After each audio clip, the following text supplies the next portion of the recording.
Halo teman-teman sejawat perawat, kali ini kembali lagi sama kita untuk membahas soal-soal untuk perawat ahli pertama dan perawat terampil.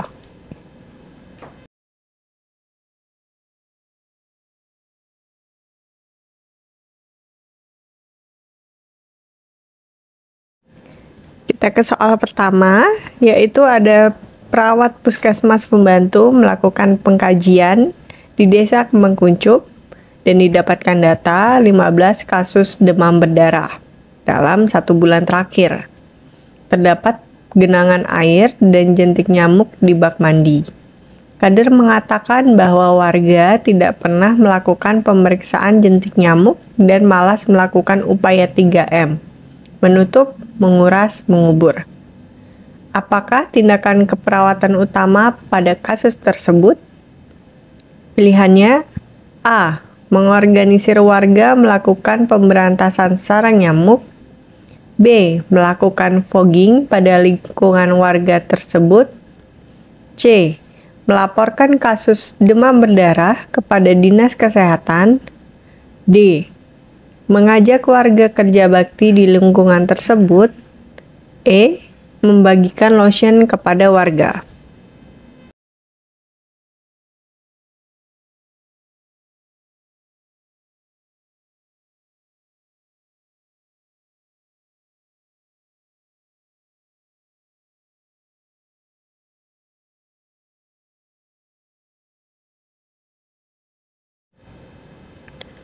Jawabannya yaitu B. Melakukan fogging pada lingkungan warga tersebut. Kata kuncinya adalah terdapat 15 kasus demam berdarah dalam 1 bulan terakhir. Kemudian terdapat genangan air dan jentik nyamuk di kamar mandi. Dan warga malas melakukan 3M.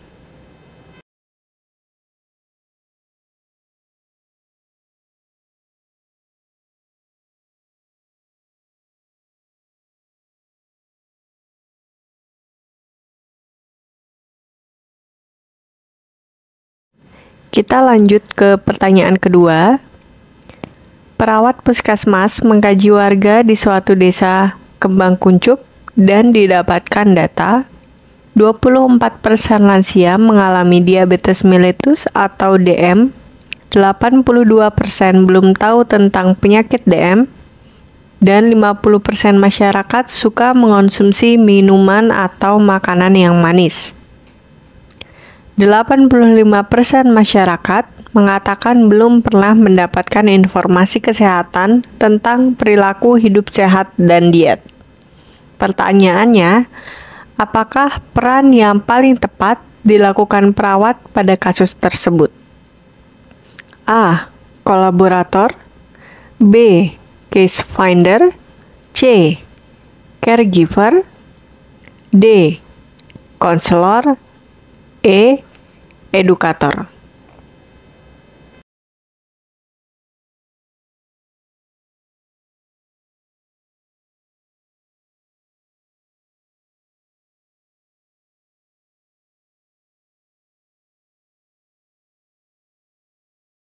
Jawaban yang benar untuk pertanyaan di atas adalah E. Edukator. Kata kuncinya pada kasus tersebut bahwa sebagian besar masyarakat yang mengalami DM belum tahu tentang penyakit DM dan pencegahannya, sehingga masyarakat belum mendapatkan informasi kesehatan tentang perilaku hidup sehat dan diet.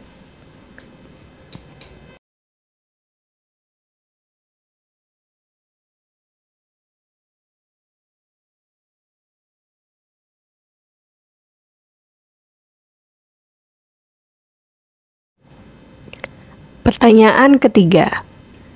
Perawat melakukan pengkajian di Desa Kembang Kuncup, didapatkan data 87% anak mengalami diare dalam 1 bulan terakhir.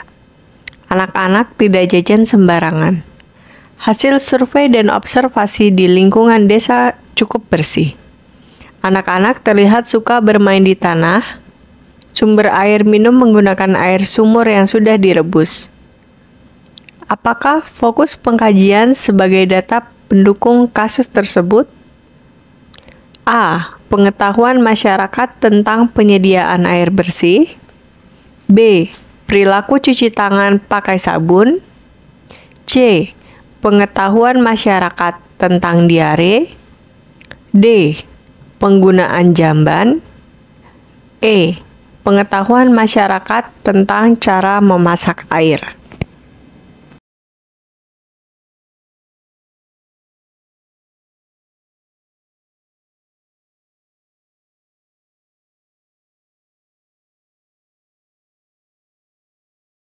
Jawaban untuk pertanyaan nomor 3 yaitu B. Perilaku cuci tangan pakai sabun. Kata kuncinya adalah anak-anak suka bermain tanah. Salah satu faktor penyebab kejadian diare pada anak yaitu perilaku hidup bersih dan sehat atau PHBS. Perilaku PHBS yang tidak dilakukan pada anak adalah perilaku mencuci tangan pakai sabun pada anak-anak.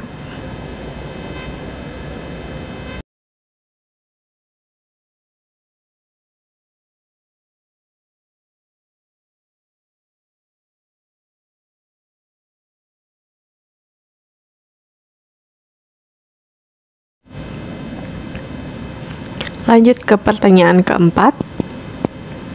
Ada seorang laki-laki berumur 35 tahun dirawat di ruang isolasi dengan riwayat PPOK akibat terinfeksi COVID-19. Hasil pengkajian pasien mengatakan tidak percaya dengan kondisinya saat ini, karena selama ini ia mengaku telah melaksanakan protokol kesehatan dengan baik, menghindari kerumunan, dan menjaga jarak, memakai masker, juga mencuci tangan dengan sabun. Apakah tahap proses berduka yang dialami oleh pasien? A. Denial. B. Anger.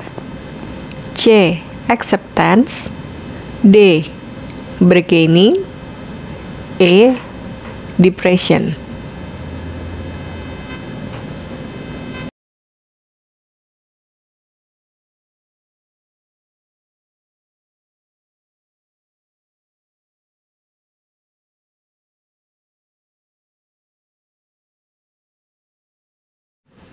Jawabannya, tahap proses berduka yang dialami oleh pasien adalah denial. Jawaban pada kasus di atas ditunjukkan dengan pasien mengingkari penyakitnya dan menyatakan ketidakpercayaan tentang penyakitnya.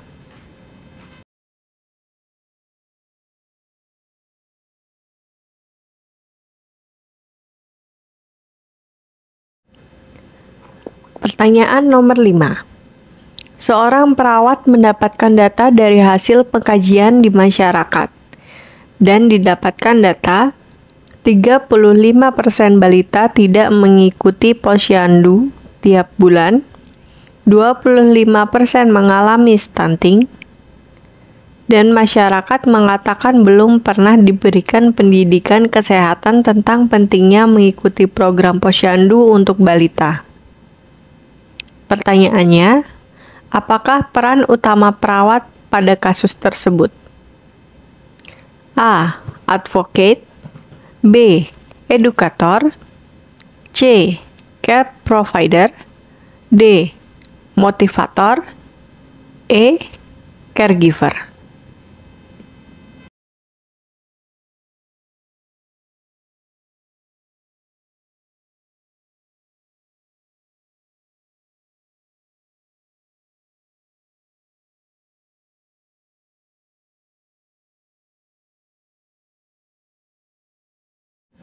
Jawabannya adalah B.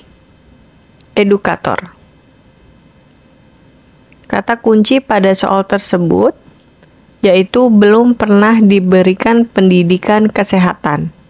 Sehingga peran perawat yang paling tepat adalah peran sebagai edukator.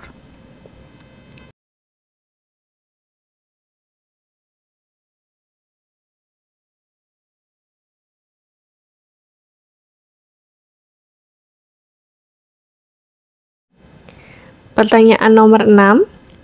Seorang laki-laki berusia 58 tahun didiagnosis gagal ginjal kronik. Saat ini dirawat di ruang penyakit dalam. Keluhan pasien saat ini, badan terasa tidak nyaman. Pemeriksaan fisik didapatkan konjungtiva pucat. Terdapat edema anasarka. Hasil pemeriksaan laboratorium, Hb 6 gram per dl, Bun 29 mg per dl, kreatinin 2 mg per dl. Pertanyaannya, apakah intervensi utama untuk mengatasi masalah pada kasus tersebut? A. Ukur DVJ. B.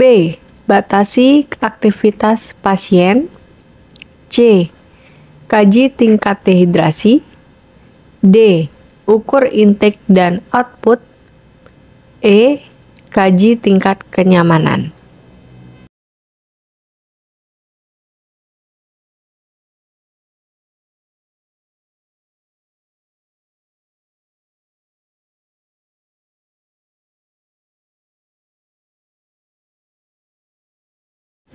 Jawabannya yaitu D. Ukur intake dan output.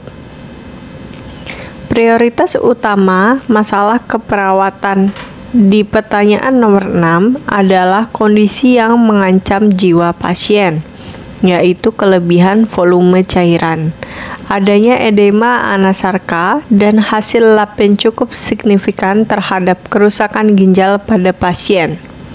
Kelebihan volume cairan tersebut harus dilakukan balance dengan cara mengukur intake dan output cairan pada pasien.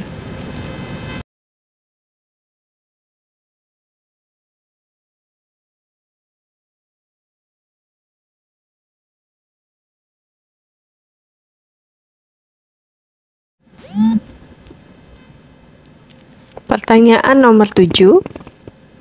Di ruang rawat inap di Rumah Sakit Mitra Harapan terdapat perawat primer dan anggota tim kesehatan lainnya yang sedang melakukan proses ronde keperawatan pada pasien dengan kasus yang kompleks. Perawat primer kembali melakukan validasi data dan keadaan umum pasien, kemudian mendapatkan masukan dari tim ronde, sehingga akhirnya perawat primer memutuskan masalah keperawatan baru bagi pasien. Pertanyaannya, apakah tujuan khusus ronde keperawatan pada kasus tersebut? A. Menumbuhkan cara berpikir. B. Meningkatkan dalam menentukan diagnosis keperawatan. C. Menumbuhkan cara memodifikasi tindakan. D. Menumbuhkan pemikiran tentang tindakan kritis. E. Meningkatkan dalam validasi data.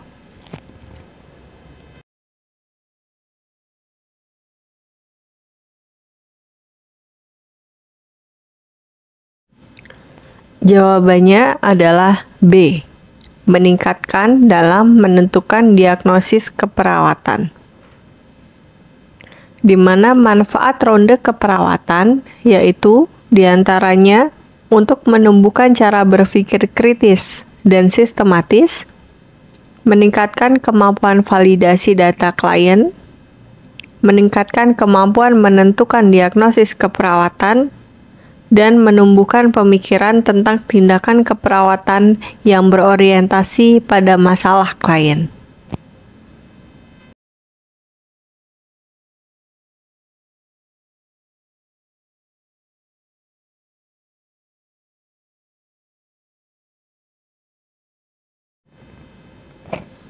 Pertanyaan nomor 8. Seorang perawat primer di ruang rawat inap telah melakukan orientasi ruangan kepada pasien kelolaannya.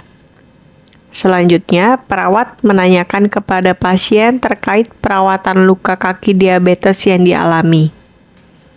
Lama perawatan, riwayat penyakit, hal yang sudah dilakukan, adanya nyeri, mengukur luas luka, melihat lokasi luka, kedalaman luka, jumlah eksudat, dan warna luka.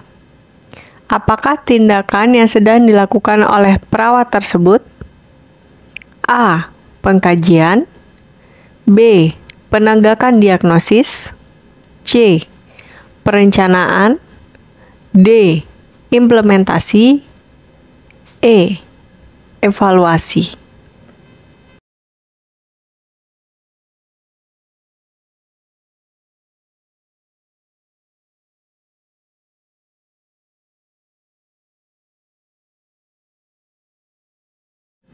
Jawaban yang benar adalah A. Pengkajian. Pengkajian merupakan tahap awal proses keperawatan, proses sistematis dalam pengumpulan data dari berbagai sumber, mengevaluasi, dan mengidentifikasi status kesehatan. Dalam kasus ini, perawat menggali informasi terkait luka diabetes yang dialaminya.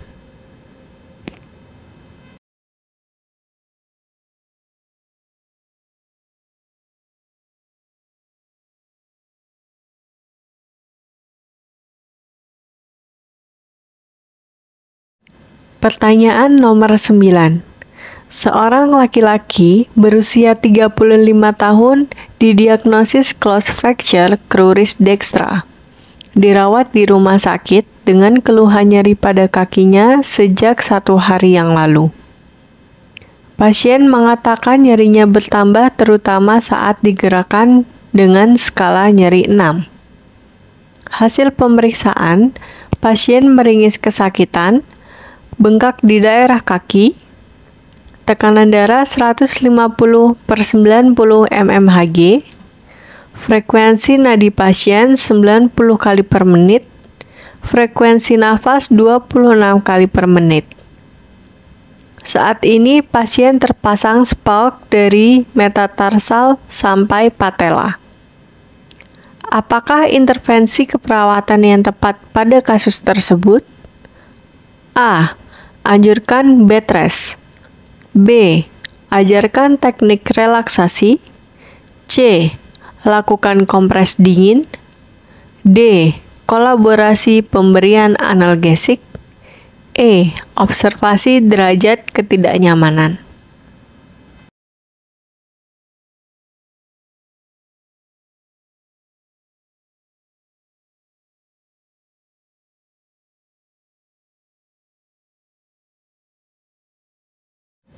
Jawaban yang benar untuk pertanyaan nomor 9 yaitu D. Kolaborasi pemberian analgesik. Di mana langkah pertama yang paling tepat adalah menentukan masalah utama yang dialami pasien. Pada kasus tersebut, masalah utama pasien adalah nyeri dengan skala 6. Manajemen nyeri sedang berat diprioritaskan menggunakan pemberian medikasi analgesik.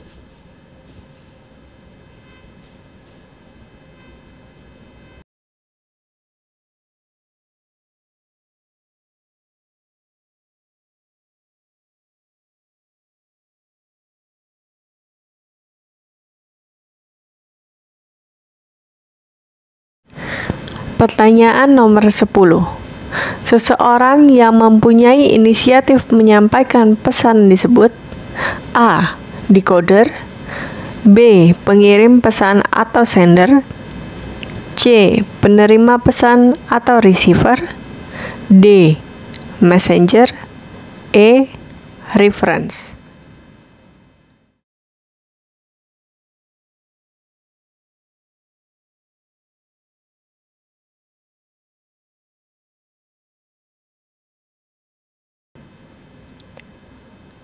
Jawaban untuk pertanyaan nomor 10 yaitu B.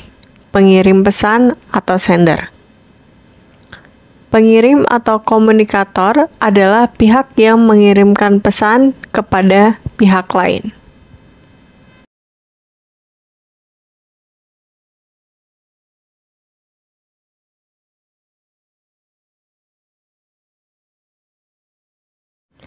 Bagi teman-teman yang memiliki pertanyaan atau pembahasan lain, bisa langsung komen di kolom di bawah ya. Jangan lupa juga subscribe, like, dan pencet tombol notifikasi di YouTube kita. Nantikan pembahasan soal pada konten kita selanjutnya.